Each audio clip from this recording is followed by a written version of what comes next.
El camino para ingresar a la UNAM ha comenzado. Estudia con nosotros y cumple todos tus sueños. Saca tu cuaderno y toma notas. Vamos a estudiar juntos. Bien, chicos, como vimos, al finalizar la Segunda Guerra Mundial, se crea un estado de tensión generalizada gracias a que los vencedores de los bandos de los aliados, a pesar de haber sido aliados durante la Segunda Guerra Mundial, ideológicamente eran opuestos. Estamos hablando del capitalismo. Ahí tenemos a Roosevelt y a Winston Churchill, que habían sido el presidente de Estados Unidos y el primer ministro de Gran Bretaña respectivamente. Y del otro lado tenemos a los soviéticos. Como pueden ver, ahí hay una gran diferencia entre el modo en que celebraron cada uno su victoria sobre la Alemania nazi. Podemos ver que el Estado soviético era altamente militarista y que, pues bueno, la mayor aspiración del Estado socialista era destruir el capitalismo internacional. Al finalizar la Segunda Guerra Mundial, Estados Unidos y la Unión Soviética se quedaron con un liderazgo mundial. Posteriormente, las tensiones entre estos dos países comenzaron a agudizarse. Recuerdan que Europa había quedado prácticamente dividida entre ambos bandos. Con los tratados posteriores al finalizar la Segunda Guerra Mundial, Alemania había quedado dividida originalmente en 4 zonas de ocupación. ¿Recuerdan que vimos eso? Posteriormente queda dividido únicamente en 2, la mitad bajo la influencia de los Estados Unidos capitalista y la otra mitad bajo la influencia de la Unión Soviética comunista o socialista. Esta tensión se va a agudizar más. Tenemos ahí en la presentación las pruebas nucleares y las posteriores bombardeos de Hiroshima y Nagasaki al finalizar la Segunda Guerra Mundial, por lo que los Estados Unidos en un principio van a sentirse superiores a la Unión Soviética, pues tenían un arma que se podía considerar como el arma definitiva hasta ese momento, pero no va a tardar mucho para que los soviéticos obtengan también su propia arma nuclear y que de este modo se crea un estado de aún mayor tensión. Por favor, vamos a la siguiente diapositiva. El telón de acero. Desde Stettin en el Báltico a Trieste en el Adriático ha caído sobre el continente, haciendo referencia a Europa, un telón de acero. Ese es el discurso que dio Winston Churchill, el que tenemos en pantalla. Recuerden, fue el primer ministro de la Gran Bretaña durante la Segunda Guerra Mundial. Al hablar de un telón de acero, habla de la división literal, bueno, que posteriormente va a ser literal con la construcción del muro de Berlín, que va a dividir al mundo entre el polo occidental, capitalista, y el oriental, el comunista. Vamos a la siguiente, por favor. Bien, tenemos aquí en el capitalismo al presidente Harry S. Truman. Como pueden ver, había una foto de un periódico sobre el que Japón se había rendido, es decir, el final de la Segunda Guerra Mundial. Y como pueden ver, pues los Estados Unidos un poco más libertarios en cuanto a su festejo, ¿no? Sobre el final de la guerra. Mientras que del otro lado tenemos a la Unión Soviética, que festejó básicamente con un desfile militar. Y bueno, vamos a ver algunas de los tratados o de las asociaciones que se llevaron a cabo durante esta Guerra Fría. En el bloque del capitalismo tenemos a la OTAN, que era la alianza militar de los países capitalistas. Significa Organización del Tratado del Atlántico Norte, y recuerden, es una alianza con fines militares. Del otro lado, su contraparte, en el lado socialista, vamos a tener el Pacto de Varsovia. La Unión Soviética, ante esta amenaza que representaba una alianza entre los países capitalistas, va a formar su propia alianza militar, que van a ser el Pacto de Varsovia. Esta agrupaba a los países de Europa del Este que eran comunistas, Polonia, Hungría, Checoslovaquia, Yugoslavia, en una alianza militar. Estas alianzas militares implicaban, chicos, que cuando un país de uno de los dos bandos entraba en guerra, el resto tenía que apoyarlo. ¿Recuerdan cuando vimos el sistema de alianzas en la Primera Guerra Mundial? Que todo el mundo tenía un posible pleito contra alguien. Aquí el gran pleito era nada más entre dos, entre los Estados Unidos y la Unión Soviética, pero tenían igual todo su grupito de amigos, por así decirlo, de sus países aliados, que iban a meterse si es que iniciaba un conflicto armado. Bien, en la parte de abajo tenemos el Plan Marshall por parte del capitalismo. Esto es en el plano de ayuda económica. El Plan Marshall va a ser el programa de apoyo económico de los Estados Unidos. Les repito, el plan de apoyo económico de los Estados Unidos a los países de Europa Occidental. Esto tras la Segunda Guerra Mundial, con el fin de que sus economías se recuperaran y de este modo pudieran estar listos para una futura guerra contra los comunistas. Y del otro lado, su contraparte soviética va a ser el Comecon. Igual va a ser el Comité de Asistencia Mutua entre países comunistas. Recuerden, este segundo nivel, estamos hablando de instituciones de instituciones o de asociaciones económicas. Y en el último nivel, la doctrina Truman, ahora entramos al ámbito político. La doctrina Truman, que recibe su nombre por el presidente Harry S. Truman, recuerden el que terminó la Segunda Guerra Mundial, el que ordenó el bombardeo de Hiroshima y Nagasaki. El presidente Truman tenía esta idea de que si un país se volvía comunista, los países de al lado se volverían comunistas y esos contagiarían a los de al lado y a los de al lado. Entonces, la doctrina Truman era una doctrina anticomunista que tenía como fin evitar la expansión del comunismo por el mundo. Su contraparte comunista va a ser el Cominform, que es el Comité de Lucha contra el Imperialismo. Es decir, la contraparte soviética que tenía miedo que el capitalismo continuara influenciando a más países y que eso fuera cerrándole el paso a los comunistas. Correcto, es el Comité de Lucha contra el Imperialismo. ¿Imperialismo? Sí. Creo que hice alguna vez aquí la clase pasada la diferencia entre izquierda y derecha y explicamos cómo el imperialismo es considerado por los comunistas como una extrema derecha. Entonces es como luchar contra la expansión máxima del capitalismo. ¿Sale? Bien, acontecimientos más sobresalientes de la Guerra Fría. Aquí tienen la bandera de la Unión Soviética, la hoz y el martillo y la bandera de los Estados Unidos. Por favor, la siguiente. Independencia de la India. 1947, la India logra su independencia de forma pacífica. En pantalla tenemos a Mahatma Gandhi, que fue el personaje principal en la lucha por la independencia de la India. Recuerden, Mahatma Gandhi encabezó un movimiento pacífico. Bien. ¿Mande? ¿Ya no se llama la India? ¿Cómo? Bharat. Ok, pero cuando obtuvo su independencia era la India. Después tenemos la creación del Estado de Israel. Recuerden, este Estado de Israel se funda con dos propósitos. El primero es darle un hogar, la tierra prometida supuestamente del Estado de Israel, a los supervivientes del Holocausto, del genocidio de los judíos durante la Segunda Guerra Mundial a manos de los nazis. Y el otro era que los ingleses querían mantener el orden en Oriente Medio. Y bueno, aquí posteriormente vemos el militarismo por parte de los israelíes, ¿no? Que era una serie de guerras defensivas, así las han llamado ellos. Se han expandido a costillas de sus vecinos, especialmente de los palestinos. Bueno, ahí 1947 se crea el Estado de Israel. Se presentaron ante la ONU argumentos a favor de la inmigración judía a Palestina. Es decir, a partir de la ONU se fomentó que los judíos fueran a vivir a Palestina para que se alimentara aún más la población del Estado de Israel. Y bueno, en la tercera tenemos en 1961 se construye el muro de Berlín. Alemania queda dividida en 4 zonas de ocupación, recuerden, al inicio de la Segunda Guerra, pero posteriormente va a quedar solamente en 2 partes, una bajo la influencia de los norteamericanos y otra bajo la influencia de los soviéticos. En algún momento estos se dan cuenta que la convivencia no se puede llevar a cabo y deciden dividirse literalmente, geográficamente, mediante un muro. Los soviéticos son los que construyen el muro. Originalmente, el primer día ponen algunas alambradas de púas, algo de manera improvisada, y ya que no obtienen ninguna reacción por parte de los occidentales, deciden por fases ir construyendo muros. Bien, ahí tenemos parte de cómo se fue construyendo el muro de Berlín. Descolonización de África y Asia. Países de África y Asia consiguen su independencia. Esto que tenemos en pantalla es la conferencia de Bandung, por favor escríbanlo. La conferencia de Bandung tuvo como finalidad motivar movimientos de independencia en estos continentes, el africano y el asiático. Repito, la conferencia de Bandung tuvo como propósito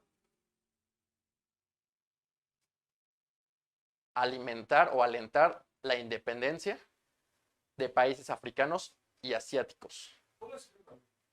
Con B. O alentar las independencias de países africanos y asiáticos. Ya que, como recordarán, muchos de esos países habían sido colonizados por las potencias europeas durante el siglo XIX, con otro tema que vimos que fue el imperialismo. La crisis de los misiles, 1962 en Cuba, fue el momento de mayor tensión durante la Guerra Fría. Ok, lo que pasó en esta parte es que posterior a la Revolución Cubana, una revolución socialista o comunista, en la que triunfa el bando encabezado por Fidel Castro y Ernesto Guevara, el Che, instauran en Cuba un sistema comunista, un sistema socialista, y la Unión Soviética, al sentirse tan amenazada por los Estados Unidos, decide enviar misiles con ojivas nucleares a Cuba. La inteligencia norteamericana se da cuenta de esto y amenaza con invadir Cuba si los misiles no son retirados. Los soviéticos, apoyando a sus nuevos amigos comunistas cubanos, deciden amenazar a los norteamericanos diciéndoles que si los norteamericanos invaden Cuba, ellos bombardearían con sus ojivas nucleares los Estados Unidos. Entonces hubo una situación de tensión en la que el mundo estuvo al borde de una guerra mundial. Ahí vemos un bloqueo que llevaron a cabo ambos para cuidar sus respectivas fronteras. Y pues realmente fue un momento en el que un paso en falso, un disparo de cualquier soldado desde un submarino a un barco hubiera desencadenado una tercera guerra mundial que, pues por la cercanía de Cuba con México, seguramente nos hubiera tocado y quizás ni siquiera estaríamos aquí.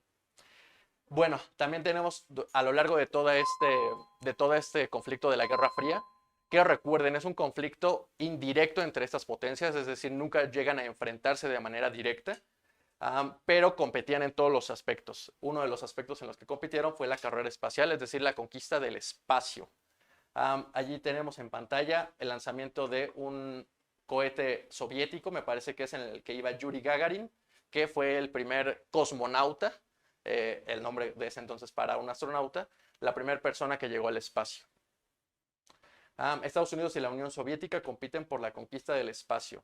Recuerden, el primer satélite que se envía al espacio lo envían los soviéticos, el Sputnik 1. Es una alusión a la carrera espacial cuando los soviéticos enviaron antes que los norteamericanos un satélite al espacio, el cual se llamaba Sputnik. Entonces, ante una nueva carrera, por así decirlo, en el marco de la nueva Guerra Fría en la que estamos, fue un guiño de los soviéticos al pasado, decir, les volvimos a ganar. Nosotros sacamos la vacuna antes. Bien, y bueno, posteriormente los norteamericanos van a enviar al primer hombre a la luna, que va a ser Neil Armstrong. Y bueno, quien ganó la carrera espacial es algo que está en tela de juicio o que por lo menos es algo debatible. Bien, vamos a la siguiente presentación, por favor. Bien, vamos a ver algunos de los demás acontecimientos sobresalientes de la Guerra Fría. Tenemos la creación del Estado de Israel, que ya vimos, supervivientes del genocidio que perpetrado por los nazis, y el interés de los ingleses por mantener a los árabes y en general Oriente Medio controlado. 1947. De aquí vamos a también mencionar que el primer presidente palestino va a ser Yasser Arafat. Escríbanlo, por favor. Primer presidente palestino, Yasser con J y Arafat como suena. Bien, vamos a tener la independencia y división de la India en 1947, como ya vimos, encabezado por la lucha de Mahatma Gandhi, una lucha pacífica, pero también por allí tenemos al general Nehru, que también fue una figura importante en esta lucha. Proclamación de la República Popular China en 1949. Durante la Segunda Guerra Mundial hubo un conflicto en China, bueno, en realidad la guerra civil en China viene desde 1910, una guerra civil bastante larga, que encabezó a comunistas por un lado, al Estado y a una facción nacionalista, digamos, de tintes fascistas, que fue el gobierno del Kuomintang. Estos se alían durante la Segunda Guerra Mundial para combatir a los japoneses, pero posterior a la caída de Japón vuelven a combatir y los comunistas, el bando comunista es el triunfador. Por eso es que actualmente el gobierno político, al menos, de China es comunista. ¿Sale? Tenemos la proclamación de la República Popular China y la huida del gobierno de la República China, o lo que conocemos hoy como Taiwán, a dicha isla. Guerra de Corea de 1950 a 1953. Recuerden, la Guerra Fría va a ser un conflicto indirecto entre la Unión Soviética y los Estados Unidos, pero eso no va a significar que a veces no van a pelear los Estados Unidos contra un comunista o al revés, la Unión Soviética contra un país apoyado por los capitalistas. Ese es el caso de la Guerra de Corea, en el que las fuerzas norteamericanas y coreanas del sur van a combatir a las fuerzas de Corea del Norte que estaban armadas y entrenadas por la Unión Soviética y por el Estado chino, que como ya vimos, pues ya era comunista. El final de esta guerra en realidad va a terminar con la misma frontera con la que inició la guerra, solamente con varios millones de muertos y con una paz que sigue hasta con una tregua que continúa hasta nuestros tiempos, porque la guerra de Corea oficialmente no ha terminado. Vivimos en una tregua los coreanos viven en una tregua muy larga, ¿no? De allí que el servicio militar obligatorio es tan importante para los coreanos del sur. Seguramente han escuchado de alguien coreano, de algún artista o algo así, que si es que aspira a tener nacionalidad coreana, necesita ir a realizar su servicio militar de 2 años obligatorio. Bien, intervención estadounidense en Guatemala. La Guerra Fría también va a ser una serie de intervenciones de ambos bandos en América Latina. Ambos bandos van a financiar a aquellos partidos o facciones que les parecen mejor para los países que necesitan apoyar. En el caso de Guatemala, vamos a tener que van a apoyar a un régimen militar, ya que en Guatemala estaba viendo aires de socialismo y pues los norteamericanos no toleraban ello. Es cierto que la Unión Soviética va a estar financiando a guerrillas comunistas en Centro y Sudamérica durante toda la Guerra Fría, pero también es cierto que los Estados Unidos van a estar quitando presidentes legítimos, ya que eran de corte socialista, para imponer a dictadores militares, como es el caso de Pinochet. Después, Revolución Cubana de 1956 al 59. Ya se los había explicado, pero lo repito brevemente. La Revolución Cubana fue un proceso de una revolución socialista o comunista en la que la facción dirigida por Ernesto Guevara y por Fidel Castro va a triunfar sobre el gobierno anterior, que era capitalista, pero digamos que todavía guardaba tintes incluso de esclavismo. División de Alemania, construcción del muro de Berlín. Ya lo vimos, división originalmente en 4 partes de Alemania, una parte para cada vencedor, posteriormente queda dividido solamente en 2 partes, una para cada uno de los bandos hegemónicos. Crisis de los misiles de Cuba, ya lo vimos, 1962, el momento de mayor tensión probablemente durante la Guerra Fría. Movimientos de emancipación en Asia y África, que lo podemos resumir o lo podemos sintetizar en la conferencia de Bandung, que tenía como propósito alentar los movimientos de independencia en estos 2 continentes. Guerra de Vietnam, del 64 al 75. Va a ser el segundo conflicto indirecto entre estas potencias. Al igual que en la Guerra de Corea, va a enfrentar al ejército norteamericano y a los vietnamitas del sur en contra de los vietnamitas del norte, armados y entrenados por la Unión Soviética.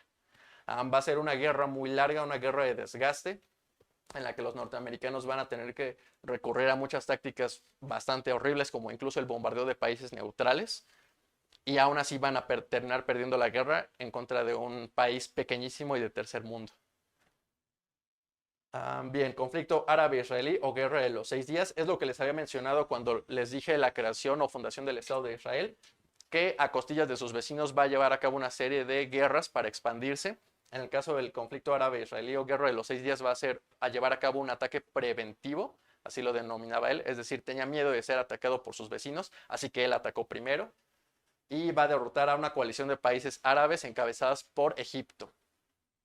Caída de Salvador Allende en Chile en 1973. Bien, Salvador Allende va a ser un presidente que va a ganar las elecciones de manera legítima, es decir, va a ser legítimamente el presidente, pero era un presidente de corte socialista o comunista, y los norteamericanos no querían tolerar a un socialista o un comunista en América Latina. ¿Recuerdan la doctrina Truman? Que Truman tenía miedo que si un país era comunista, el de al lado se iba a volver comunista, entonces decía, si en Chile ya hay un presidente comunista, seguramente es cuestión de tiempo hasta que en Argentina ocurra lo mismo, y luego en Brasil, y luego en Bolivia, y luego en Venezuela, y luego en Colombia, y de repente ya el mundo sea comunista, ¿no? Digo, locura, ¿no? De Truman. Pero bueno, apoya un golpe militar por Pinochet, que termina con la salida de Salvador Allende del gobierno. De hecho, ubican al actor Pedro Pascal, al que sale en Narcos, en Game of Thrones, y que salió ahora en la serie de The Last of Us. Bien, él es chileno de origen porque era familiar, creo que era nieto o sobrino de Salvador Allende. Y sí, algo así, o sea, está emparentado con Salvador Allende, y por eso es que a pesar de ser de Chile, tiene que huir a otros países. Y bueno, tenemos la revolución sandinista en Nicaragua, que va a ser algo más o menos opuesto, va a ser presidentes que van a darles un golpe de estado, guerrillas comunistas apoyados por los soviéticos. Entonces, como vemos, los soviéticos y los norteamericanos estaban compitiendo no solamente por imponer su ideología, sino a nivel de guerras, a nivel de una competencia de ciencia, de la carrera espacial, de imponer su sistema en la mayor cantidad de países posibles.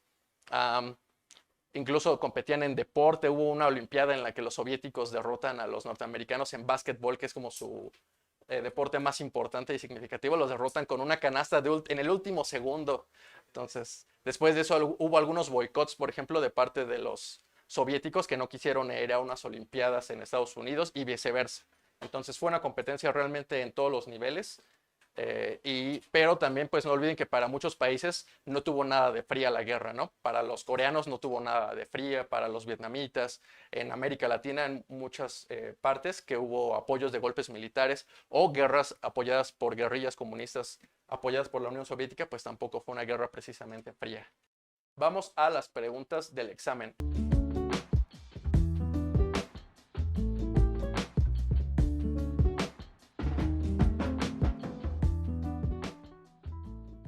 Bien, vamos a relacionar los personajes con los hechos. Por favor, Valentina, Nikita Khrushchev, ¿con cuál va? Con la C, disminuyó la represión en la URSS. Correcto. Después tenemos Harry S. Truman. Por favor, Alejandra. La A, primero en lanzar las bombas atómicas. Correcto. Recuerda, Roosevelt es el presidente durante prácticamente toda la Segunda Guerra Mundial, excepto al final, que Harry S. Truman sube al poder y es el que ordena los bombardeos. Muy bien, Charles de Gaulle, lo vimos cuando vimos Segunda Guerra Mundial. Defendió a Francia del ataque alemán y después presidió Francia. Correcto, fue el general que, como vimos, lo pusimos aquí con el lado de Francia cuando vimos los países aliados, que no había sido el presidente, ese fue Philippe Pétain, pero es la figura más importante porque fue el que huyó de Francia cuando cayó a manos de los nazis, pero continuó con la resistencia una vez fuera. Y posteriormente fue presidente de Francia debido a esta popularidad de pelear contra los nazis. Y finalmente Ceausescu, por favor Claudia.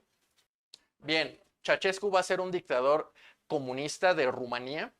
Originalmente Ceausescu era de hecho de los más light, por así decirlo, de los dictadores comunistas, ya que tenía medidas bastante ligeras y de hecho se oponía a muchas de las reformas de los soviéticos.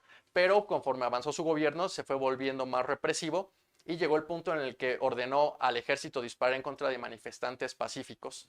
Y a eso hace referencia. Posteriormente va a ser aprehendido por la población y ejecutado en un juicio sumario junto con su esposa. Espera, ha terminado la clase, pero no el camino hacia la UNAM. Acompáñanos en el camino del aspirante. Nos vemos todos los martes a las 7:30 de la tarde. No olvides comentar qué te parecen las clases y qué temas quieres ver en el canal. Así que comenta. Nos vemos en la próxima clase.